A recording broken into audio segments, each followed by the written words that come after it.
আল্লাহ মালাকুল মাউতকে বলবেন, মালাকুল মাউত কি অবস্থা? বলবে সব শেষ।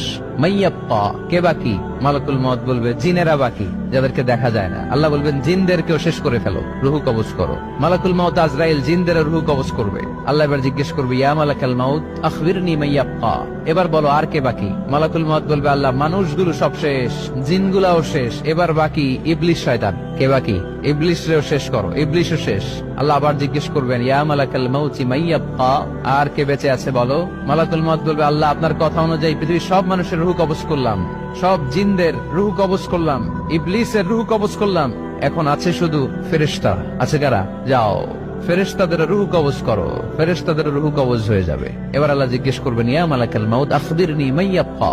মালাকুল মাউত বলবে, আল্লাহ আপনার কথা মতো ধরে ধরে সব শেষ, ফেরেশতাও শেষ, 4 জন ছাড়া। কয়জন ছাড়া? জোরে বলেন, কয়জন ছাড়া? ইসরাফিল, জিব্রাইল, মিকাইল,